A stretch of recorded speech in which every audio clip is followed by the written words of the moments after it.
Hello friends, welcome to the new episode of my channel. আমি অরিত্র। এখন এই ভিডিওর মধ্যে আমরা কথা বলবো হচ্ছে আখান্ডা 2 বলে ছবিটা নিয়ে। আখান্ডা তাণ্ডবম, যে ছবিটা ডিরেক্ট করছে বোয়াপাতি শ্রীনু, লিড চরিত্র প্লে করছে নন্দমুরি বালাকৃষ্ণ। নন্দমুরি বালাকৃষ্ণকে আমরা ডাবল রোলে দেখতে পাচ্ছি।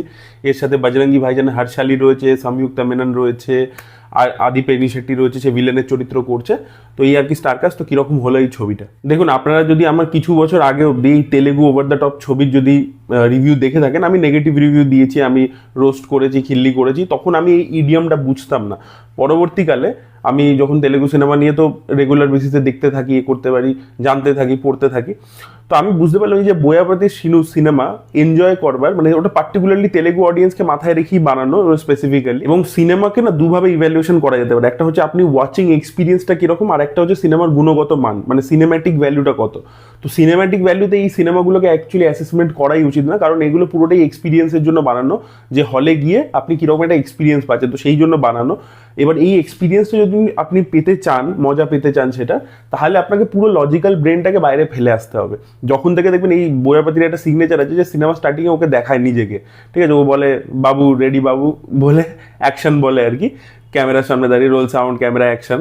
তো সেখান থেকে আপনাকে বুঝে নিতে হবে ভাই এবার তুমি ওই ইউনিভার্সে ঢুকে গেছো, এবার এখানে ফিজিক্স কেমিস্ট্রি কিচ্ছু চলে না, সায়েন্সের কোনো রুলস রেগুলেশন কিচ্ছু মানে না বোয়াপাতি। ওর ওয়ার্ল্ডে ওর ফিজিক্সের ল চলে, ওর ওয়ার্ল্ডে ওই নিউটন ওই আইনস্টাইন। আপনি যদি এই জিনিসটাকে বাই করতে পারেন, ঠিক আছে, এই ওভার দ্য টপনেসটাকে, ফিজিক্স নেই সেরকম একটা জিনিস যদি বাই করতে পারেন, তাহলেই ওই ওয়াচিং এক্সপিরিয়েন্সটা আপনি কিন্তু উপভোগ করতে পারবেন। আর যদি না করতে পারেন, দেখুন ট্রেলার লেভেলে তো ওরা কিছু লুকাচ্ছে না, ছবির পিচটা কীরকম, টোনটা কীরকম, তাহলে এই ছবিটা আপনার জন্য একেবারেই নয়। আর যদি আপনি ওই নিজের ওই লজিক্যাল ব্রেনটাকে টার্ন অফ করে দিতে পারেন এবং দিয়ে ছবিটা দেখতে বসেন, তাহলে আমি বলবো ছবিটা কিছু কিছু পোর্শনসে আছে, ছবিটা কিন্তু ভালো। আমার পার্টিকুলারলি ছবির মধ্যে কি কি জিনিস ভালো লেগেছে, প্রথম হচ্ছে নন্দমুরি বালাকৃষ্ণের পারফরমেন্স, স্পেশালি আখান্ডার যে চরিত্রটা। আরেকটা চরিত্রকে তো আগের বারে তবু পার্ট 1-এ স্পেস দিয়েছিল, এবারে তো তাকে স্পেসই দেয়নি, মানে খুবই অল্প স্ক্রিন টাইম। আখান্ডা ক্যারেক্টারটা যেহেতু পপুলার হয়েছিল, তাকে আরও লার্জার দ্যান লাইফ করে একটা কাইন্ড অফ সুপার হিরোর মতো করে ট্রিটমেন্ট দিয়েছে, যে এই লোকটা মানে আমাদের এখানে একটা অঘরী সাধু, সে যদি একটা সুপার হিরো হয়, তো সেরকম আর কি ট্রিটমেন্ট দিয়েছে। এবার যেখানে কোনো লজিক নেই, পুরো জিনিসটাই ওভার দ্য টপ, পুরো মাস লেভেলে অপারেট করছে, এবার সেইটাকে পুল অফ করবার জন্য না একটাকে কনভিকশন লাগে, যেটা আমার মনে হয় নর্থ ইন্ডিয়া থেকে একমাত্র সানি দেওলের আছে। সানি দেওল এই ধরনের চরিত্র যদি নর্থ ইন্ডিয়া থেকে পায়, ফুল কনভিকশনের সাথে পুল অফ করতে পারে। গাদার ইত্যাদির মতো ছবিতে আমরা দেখেছি, বা 90s-এর প্রচুর ছবিতে দেখেছি। আর সাউথ থেকে যদি এটা সত্যি কেউ পারে, এক আমার মনে হয় নন্দমুরি বালাকৃষ্ণ, আর এক হচ্ছে আল্লু অর্জুন, যারা এই পুরো ওভার দ্য টপ মাস ব্যাপারটাকে পুল অফ করতে পারে। সেইটা কিন্তু ফুল কনভিকশনের সাথে নন্দমুরি বালাকৃষ্ণ দারুণ করে ডেলিভার করেছে, ঠিক আছে। এই ছবিটার মধ্যে অনেক প্রবলেমস আছে, সেগুলোতে আমি পরে আসছি, বাট তার যে সিনস রয়েছে, তার যে ডায়লগ ডেলিভারি, যা প্রেজেন্স ইত্যাদি সোয়াগ দিয়ে সে কিন্তু নিজের কাজটা ভালো করেছে। ডেফিনেটলি আপনারা ডাকু মহারাজের মতো জিনিসপত্র এক্সপেক্ট করবেন না। ওটা একজন কম্পারেটিভলি ইয়াং ফিল্ম মেকার, নতুন ফিল্ম মেকার, সে অনেক বেশি স্টাইলাইজড ভাবে একটা ইয়াং টিম নিয়ে একজন ইয়াং প্রডিউসার সেই ছবিটা বানিয়েছে। তো সেখানে ডাকু মহারাজের ট্রিটমেন্ট দেখে যদি আপনি নন্দমুরি বালাকৃষ্ণের ছবি দেখবেন ভাবছেন, বা বাগবন্ত কেসারি দেখে, তাহলে this film is not for you.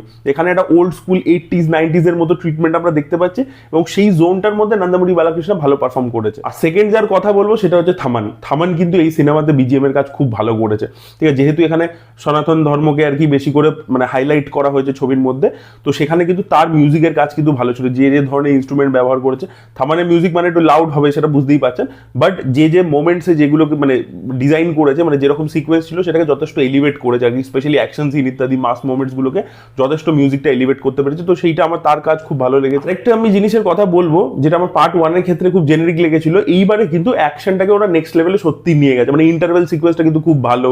তার পরবর্তীতে ক্লাইম্যাক্সের দিকে দেখুন, একটা অ্যাকশন সিনের মধ্যে প্রচুর কিছু হচ্ছে, অনেক রকমের আইডিয়াস আমরা দেখতে পাচ্ছি। তার মধ্যে কিছু আইডিয়াস আপনার স্ট্রেট আউট হাস্যকর লাগবে, কিছু একদম মানে ইডিয়টিক লাগবে, কিছু আবার ইনভেন্টিভও লাগবে।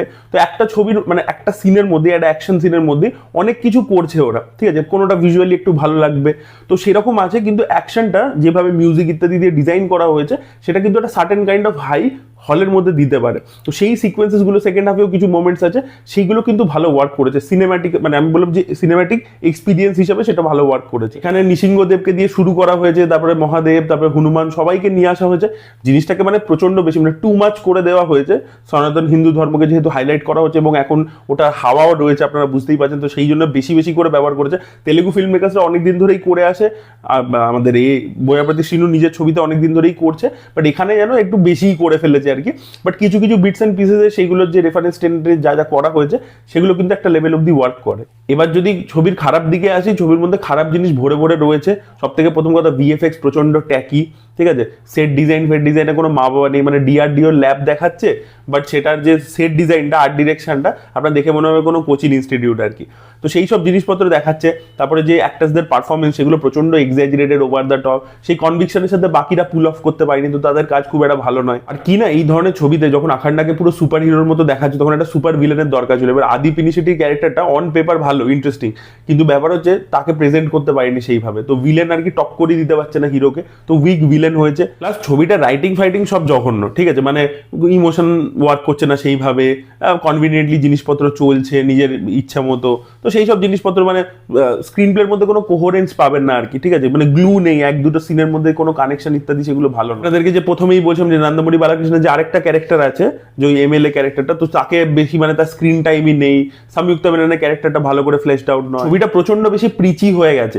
এই যে সব জায়গাতে বালে মানে বোঝাচ্ছে সনাতন ধর্ম নিয়ে, ইন্ডিয়ার গ্রেটনেস নিয়ে, এটা মানে মানে প্রচন্ড বেশি বেশি হয়ে গেছে, মানে এটা it has become too preachy at times. আমি দেখুন পুরো রিভিউটা অলমোস্ট শেষ করতে এসেছি, আর আমি ছবি গল্প হিসেবে বললাম না। তো বেসিক্যালি দেখাচ্ছে যে ওই চায়নার আর কি, চায়না বেসিক্যালি ইন্ডিয়াকে টেক ওভার করে নিতে চাইছে, একটা বায়ো ওয়ারফেয়ার শুরু করতে চাইছে, এবং সেই জন্য ওরা বেসিক্যালি একটা মানে ভাইরাস স্প্রেড করতে চাইছে থেকে, ওই আমাদের কি বলে মহাকুম্ভ থেকে স্প্রেড করতে চাইছে। এবং হর্ষালিকে দেখাচ্ছে ও বিশাল বড় প্রডিজি, ও ডিআরডিওর জন্য একটা অ্যান্টিডোট বানিয়েছে এবং ওর পিছনে ভিলেন্সরা পড়ে গেছে।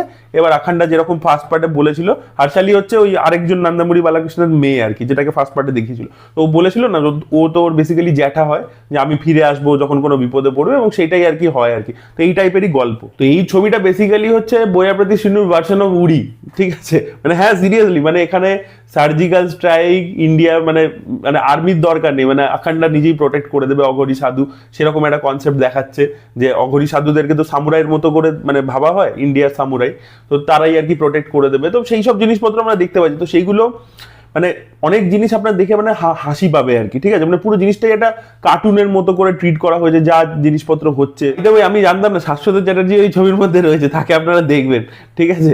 ছবিটার মানে ভালো দিক যেগুলো বললাম, যে লিড অ্যাক্টরের পারফরমেন্স, মিউজিকের কাজ, আর কিছু কিছু সেট পিস ওয়ার্ক করেছে।